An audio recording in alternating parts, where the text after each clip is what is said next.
जय हिंद दोस्तों, स्वागत है आप सभी का एस्ट्रो सूत्रा यूट्यूब चैनल पर। पूर्व जन्म में हमारे द्वारा जाने अनजाने में किए गए कुछ पाप हमारे वर्तमान जीवन पर बहुत ही ज्यादा प्रभाव डालते हैं। कई बार उन पापों के परिणाम स्वरूप वर्तमान जीवन नरक तुल्य हो जाता है।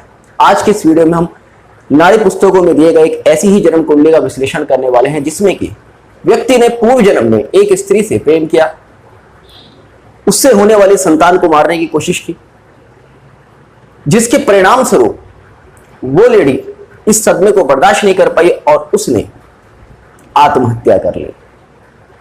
वो एक कुएं में कूदकर जान दे देती है और उस पाप के परिणाम स्वरूप, क्योंकि उस व्यक्ति ने उस स्त्री को धोखा दिया, उस पाप के परिणाम स्वरूप वर्तमान जीवन में उसकी मैरिड लाइफ पूरी तरह से स्पॉइल हो जाती है। उसको वैवाहिक सुख नहीं मिल पाता। वो जिससे शादी करता है उससे उसकी शादी सक्सेसफुल नहीं हो पाती और उसको कोर्ट जाना पड़ता है।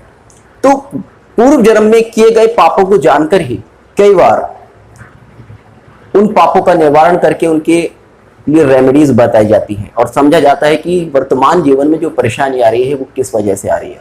तो आज की इस वीडियो में हम इसी चीज को डिकोड करेंगे कि पूर्व जन्म के उस पाप को किस तरह से जाने जो वर्तमान जीवन में परेशानी दे रहा है। तो पूरी वीडियो ध्यान से देखिएगा। वीडियो शुरू करने से पहले आपसे रिक्वेस्ट करना चाहूंगा, चैनल को अभी तक सब्सक्राइब नहीं किया है तो चैनल को सब्सक्राइब कर लीजिएगा, वीडियो को लाइक कर दीजिएगा और कमेंट में जय हिंद जय भारत लिखना मत भूलिएगा। देखिएगा ये चार्ट मैंने जो ड्रॉ किया है ये वर्तमान जीवन का चार्ट है और जैसा कि मैंने आपसे प्रीवियस वीडियोस में भी कहा है कि जब भी हमें किसी जातक का पूर्व जन्म जानना हो, मेल जातक का, पुरुष जातक का अगर पूर्व जन्म जानना हो तो आपको करना केवल इतना होता है कि उसके गुरु को उठाकर उसके पिछले भाव में रख लीजिएगा। जैसे कि यहां हमने गुरु को मीन राशि की जगह कुंभ राशि में रख लिया और उसके बाद बनने वाले ग्रह योग आपको बताएंगे कि इस व्यक्ति ने क्या पाप किया। और यह जानने के लिए निश्चित तौर पर आपकी नाड़ी ज्योतिष पर बहुत ही अच्छी पकड़ होनी चाहिए, साथ ही साथ आपका इंट्यूशन लेवल हाई होना चाहिए, ईश्वर की कृपा आपके ऊपर होनी चाहिए, अदरवाइज आप एग्जैक्टली नहीं पकड़ पाएंगे। बहुत अच्छी प्रैक्टिस के बाद ही लोग इस चीज को पकड़ पाते हैं। अब बात करते हैं कि क्या इंडिकेशन इस चार्ट में दिखते हैं कि ये जातक एक लव अफेयर में पड़ेगा, उसके बाद उससे प्रेम संबंध बनाएगा, शारीरिक संबंध बनाएगा और उसके बाद होने वाली संतान की हत्या जैसा कुछ होगा और जिस सदमे को ना बर्दाश्त करने के कारण उस लेडी की डेथ हो जाएगी। आप देखेंगे इस कुंडली में जब हम गुरु को पिछले भाव में रखते हैं, यहां पर कुंभ राशि में लाते हैं, तो गुरु की सप्तम दृष्टि सीधा सीधा शुक्र पर आती है और शुक्र बैठा है यहां सिंह राशि में।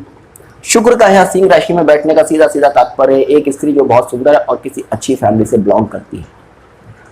जातक ने उसको देखा और उससे अट्रैक्ट हो गया, उससे प्रेम करने लगा। अब आप कहेंगे कि भाई प्रेम क्यों करने लगा? आप देखेंगे शुक्र से दो भाव में चंद्र बैठा है, चंद्र प्रेम का कारक है और शुक्र यहां पर अकेला बैठा है। मैंने पहले भी आपसे कहा था कि जब भी शुक्र अकेला बैठा हो गुरु का संबंध उससे बने तो कई बार बहुत ज्यादा चांसेस होते हैं कि लव अफेयर्स हो जाते हैं, मगर यहाँ पर केवल इतने से आप नहीं कह सकते कि लव अफेयर्स हुए और उसके बाद रिलेशंस बने। आप देखेंगे इस कुंडली में शुक्र का सूर्य से परिवर्तन और शुक्र सूर्य से जब परिवर्तन करता है तो वो ज्वाइन करता है मंगल को और मंगल क्या है? पौरुष शक्ति। किसकी पौरुष शक्ति?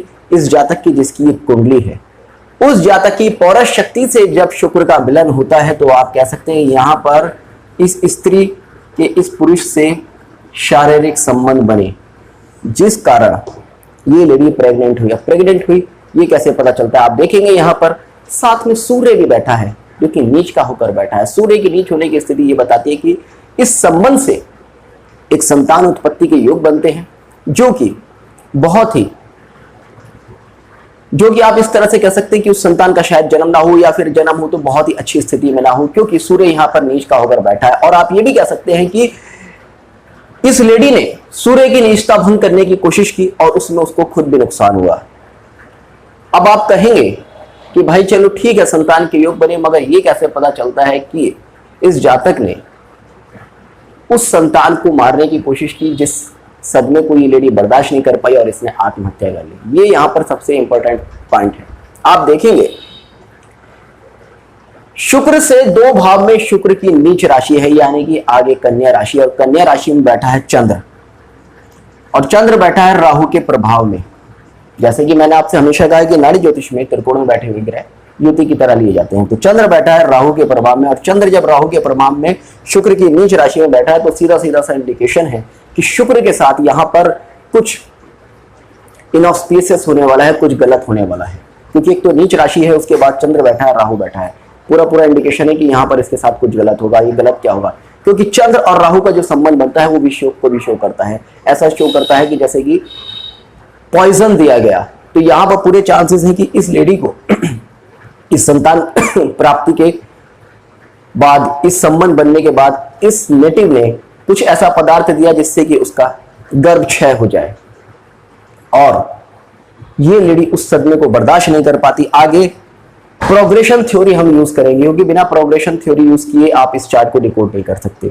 आपने देखा शुक्र यहाँ पर नीच हुआ, नीच होकर उसको इस तरह का कोई पदार्थ दिया गया और यहाँ पर उसके आत्महत्या होने के योग बनते हैं, या उसको शारीरिक नुकसान होने के बहुत ज्यादा योग बनते हैं। क्योंकि आप जब भी देखेंगे शुक्र का संबंध चंद्र और राहु से उसकी नीच राशि में बनता है या कर्क राशि में बनता है, तो शुक्र वहां पर बहुत ज्यादा वीक हो जाता है, एक मरण जैसी स्थिति पैदा हो जाती है। अब यहां पर आप देखेंगे कोई भी फ्रेंडली प्लेनेट शुक्र को सपोर्ट नहीं कर रहा है। और उसके बाद अगर आप देखेंगे तुला राशि से भी अगर अगले भाव में आप देखेंगे तो बुध और केतु का योग है, बुध शनि और केतु का योग है, जो कि अपने आप में किसी भी चार्ट में बहुत ही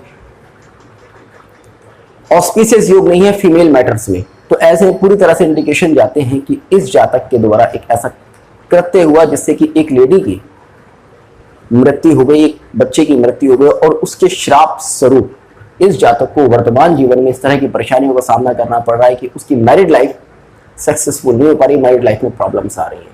तो इस तरह से नाड़ी ज्योतिष में किसी भी चार्ट को देखकर समझकर किसी व्यक्ति के पूर्व जन्म के पाप को समझकर रेमेडीज बताई जाती है। इस कुंडली में नाड़ी ग्रंथ में आगे रेमेडीज भी बताई गई है, हालांकि वो हर चार्ट के हिसाब से अलग अलग होती हैं, जो कि आने वाली वीडियोस में मैं आपके साथ शेयर करता रहूंगा। तो जुड़िएगा एस्ट्रो सूत्र के साथ, मिलते हैं नेक्स्ट वीडियो में, तब तक के लिए जय हिंद जय भारत।